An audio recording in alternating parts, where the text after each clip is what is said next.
bienvenue dans votre émission, bienvenue dans votre émission, bienvenue dans votre émission La Réunion les Lannes, La Réunion les Lannes, La Réunion les Lannes.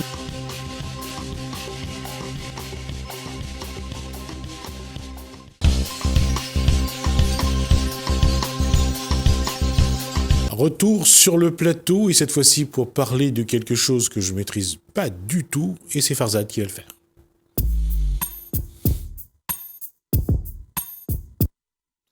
Merci Lalaine. Farzad. Bonjour à tous, bonjour chers téléspectateurs qui nous voyez ici aujourd'hui. Nous allons parler de l'image de soi, de la manière où nos émotions, on peut les aborder comme un objet que l'on observe. Avant de commencer à en discuter sur ce plateau avec les invités ici présents, Guy Roger a souhaité vous proposer un petit visionnage. On va quand même présenter notre invité. Ah oui, vous voulez présenter d'abord les invités ? Élodie. D'accord. On va vite là, on va vite. Bonsoir. C'est ça ? Oui, c'est bien ça. De César, comment on écrit ? Comment on l'écrit ? Alors c'est D-E, plus loin C-E-S-A-R-E. D'accord, c'est ce que C'est je italien. Ah, donc pas des Césarées alors ? Non. C'est soit dit Cesare, voilà, en italien, soit de César en français. D'accord. Lui, il a rien d'italien, mais bon. Bonsoir Guy Roger. Guy Roger, voilà. Mais d'accord. J'ai pas changé de nom. Et cet objet, ce document de 5 minutes, c'est quoi ? Alors, ce document de 5 minutes, c'est un document de Krishnamurti, une discussion en français, où les très rares documents où lui-même parle en français, et où il distingue justement tout ce qui est l'image de soi, et comment faire en sorte, qu'est-ce que c'est cette image de soi. Il va être très explicite dans ce petit document-là. Alors avant de le lancer, rapprochez-vous du poste, montez le son, préparez-vous à 5 minutes sans interruption, sans vous être diverti ou déconcentré par quoi que ce soit. Respirez fort parce que la conversation est intense, elle est posée, elle apaise et elle rend serein. C'est parti. Quel est le mieux, le silence ou le sommeil ? Il faut les deux. Oui. Vous savez, de ne pas avoir des images veut dire vraiment de mourir. De mourir chaque jour sans peur, vous comprenez ? Oui. De mourir intérieurement chaque jour. Chaque soir ou à chaque minute. Minute. À chaque minute. Pas d'avoir d'attachement, de possession, de, vous savez, de plaisir de possession. Oui. Ne rien posséder. Alors, je possède des pantalons et des chemises, mais pas ce plaisir d'avoir les choses. C'est donc l'apprentissage de la mort qui est fait là. Vous savez, en général, on a peur de mourir. Oui. Parce qu'on est tellement attaché. Attaché des choses connues. Parce que quand on meurt, il y a l'inconnu. On a peur de l'inconnu. On invente des choses pour évader de l'inconnu. Vous savez, par exemple, oui. Réincarner. Oui. On invente cela. On invente ça. Mourir chaque jour, vous savez, ça veut dire d'être nouveau chaque jour. Au fond, incarner chaque jour, vous comprenez ? Oui. Au fond, mourir, c'est naître aussi, oui, à ce moment-là. Voilà. Oui. Mais est-ce que vous avez aussi la certitude qu'à la mort, la définitive, si. une autre naissance oui. arrive pas dans le sens de la prochaine vie. Non, mais dans quel sens ? Dans le sens que si on meurt chaque jour, il y a naturellement une chose tout à fait, vous savez, nouvelle. Mais quand la vie est finie ? La vie, qu'est-ce que vous voulez dire, la vie ? La vie du corps c'est fini. Est-ce que vous croyez qu'il reste quelque chose ? Non, si vous êtes attaché, mettons, oui. Il y a une continuité. Même au-delà de la mort. Mais je m'attache à cette maison. Et je reste dans cette maison. Mon corps est mort, mais là, psychologiquement, j'y ai. Ah, vous restez dans la maison. Mais Oui. franchement, je suis identifié avec cette maison. C'est ma maison, ma Oui. femme, mes enfants, mon Oui. patrie. Vous dites à ce moment-là, l'esprit du mort reste là, peut-être. Peut-être. Oui. Pour moi, tout ça, c'est pas important. C'est pas un... Et qu'est-ce qui est J'essaie important? incarner de nouveau chaque jour. Voilà. C'est chaque jour D'être la nouvelle naissance, parce qu'il y a une mort chaque jour. Mais tout de même, à ce moment-là, sans image, qui êtes-vous? Rien. Voilà. Et qu'est-ce que cela veut dire rien à ce moment-là? Pas de problème, Oui. pas de conflit, pas de séparation, division, Oui. pas des attachements. Vous comprenez? En tout cas, sur la dernière question, on va juste dire que finalement, rien, c'est juste un esprit, ou c'est juste enfin, quelque chose qui fait que lui, il n'est plus là physiquement, mais il y a quelque chose qui reste sur ce... Vous êtes d'accord avec ça, cette interprétation-là, ou vous direz ça différemment? Alors, il faudrait savoir qui reste. Parce qu'il a dit, il a toujours une attache, Oui. mais il n'est plus là. Oui, mais s'il est attaché à son corps, s'il est attaché aux objets de ce monde, ce qu'il a amassé, sa maison, sa voiture, ses enfants, eh ben, l'esprit il ne peut pas être libre.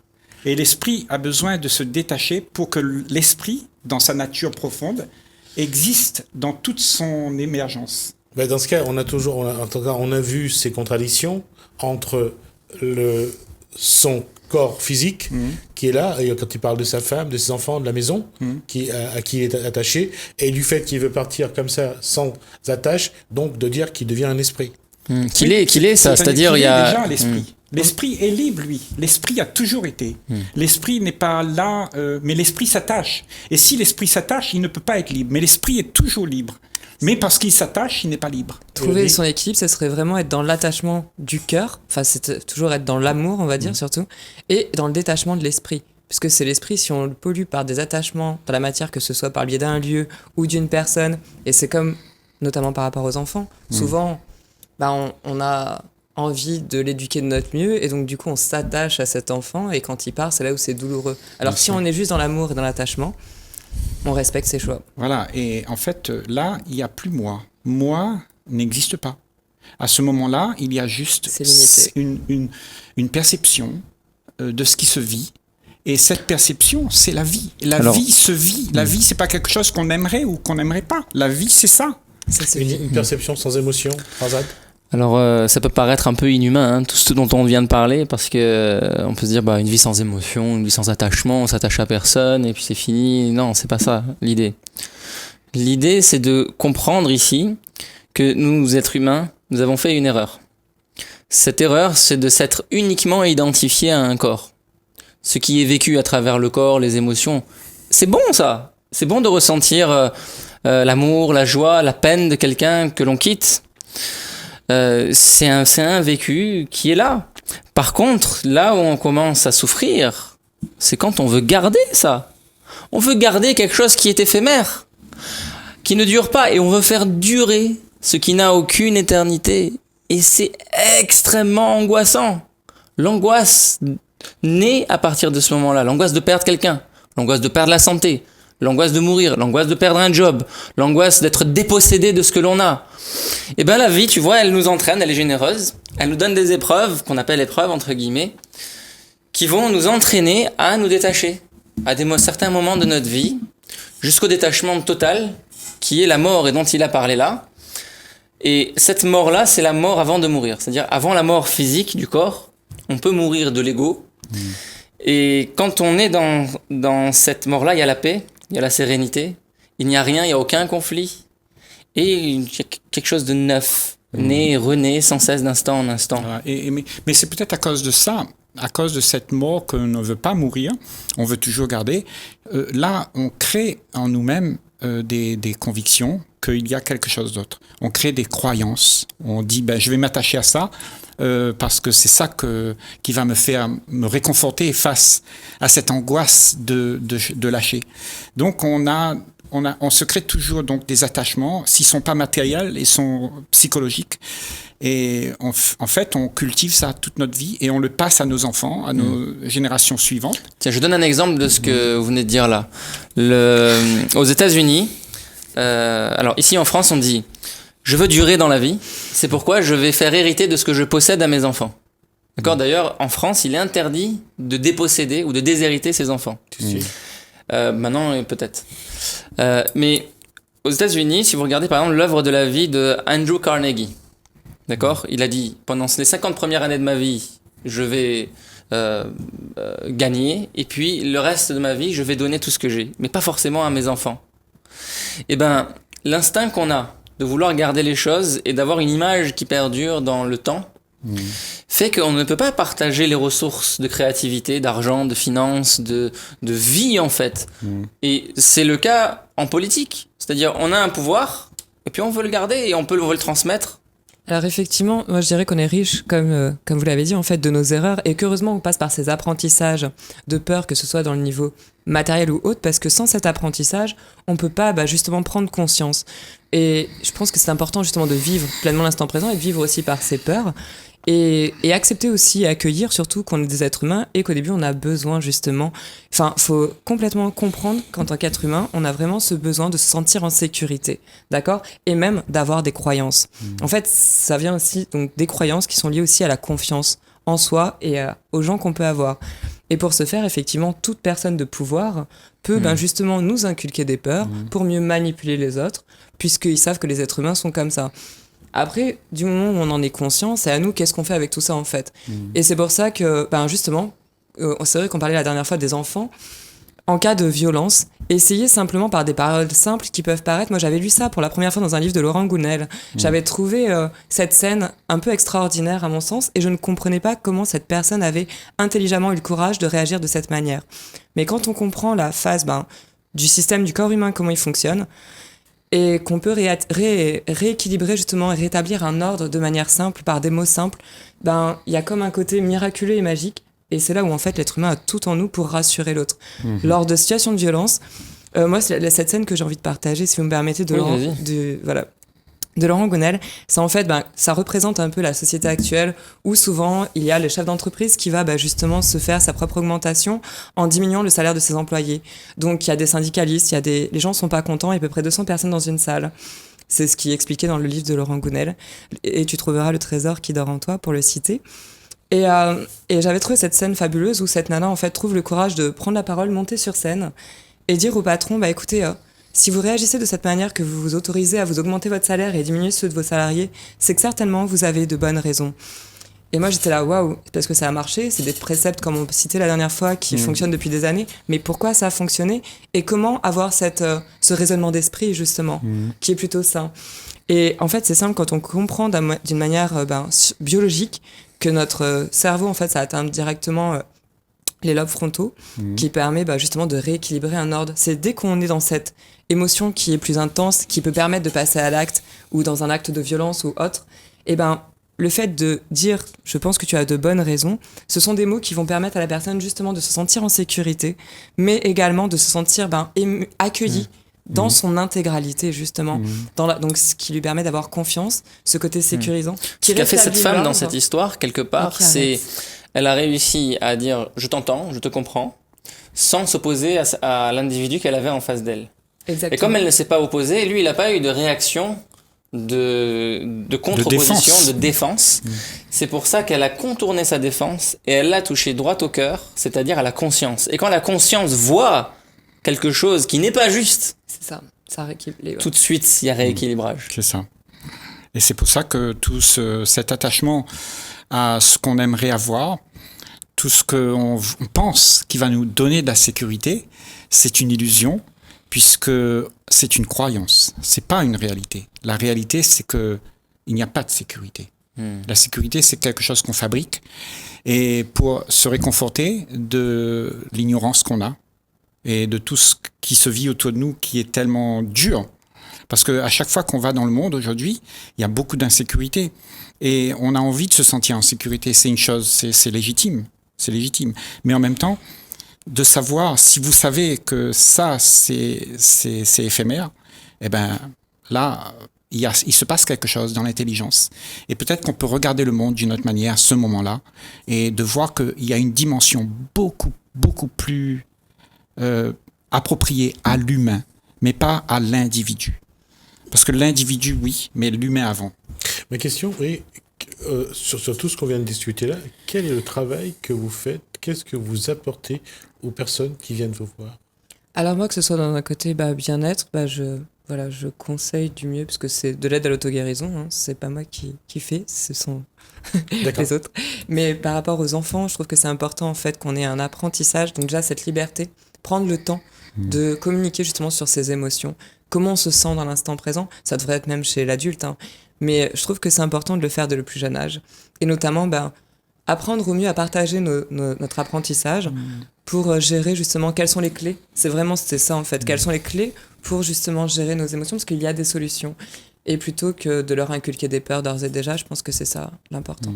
Il y a une génération particulière qui vient vous voir, ou c'est de tous les Moi, je âges? suis avec les écoles primaires, collèges D'accord. et adolescents.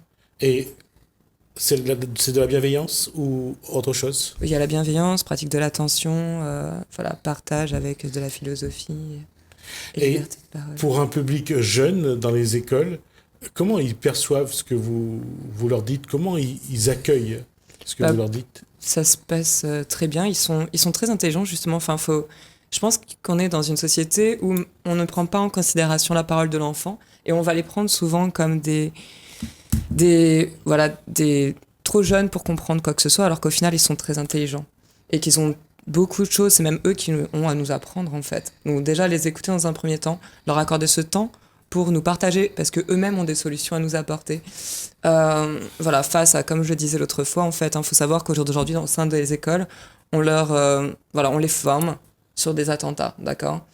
Et moi, les étudiants m'ont répondu, mais on n'est pas débiles, quoi. Comment déjà on peut laisser quelqu'un armé rentrer dans une école de nos jours avec tout le matériel électronique qu'on peut avoir, ce qui est juste, et pourquoi on nous dit de nous réunir en moins d'une minute sous une table?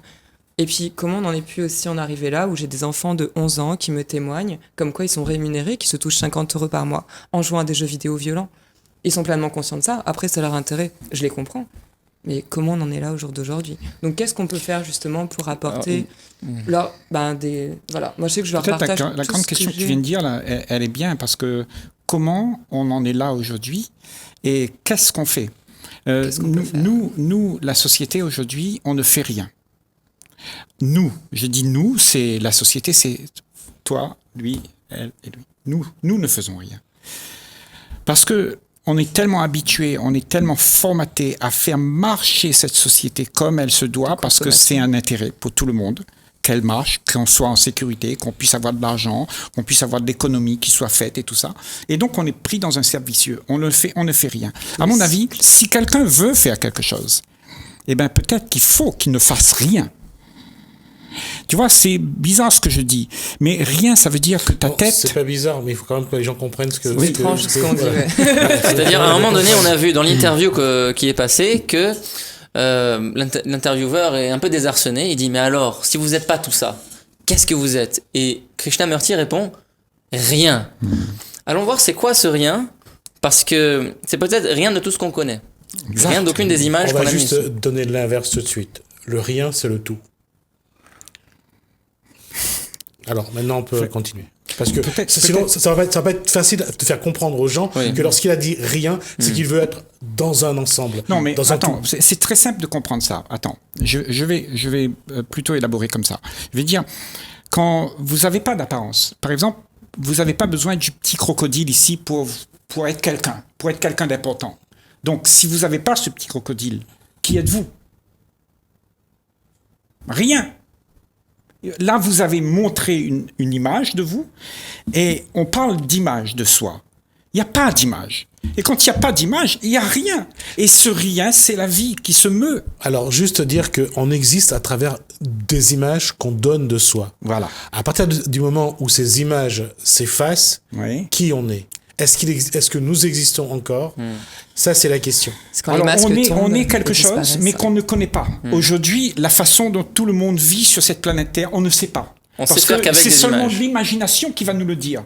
On s'imagine, on fait des plans sur la comète, on invente un dieu là-bas, ceci, tout ça, mais on ne sait pas. Alors, pour découvrir ça, il faut déjà être ce rien. Il faut déjà être dans cet état. C'est-à-dire Parce que tu ne le comprendras jamais si tu n'es pas dans cet état. Oui. Et c'est seulement celui qui vit cet instant où il a tout abandonné, il a tout détaché, il n'est plus rien par rapport à ce monde, par rapport à ce monde.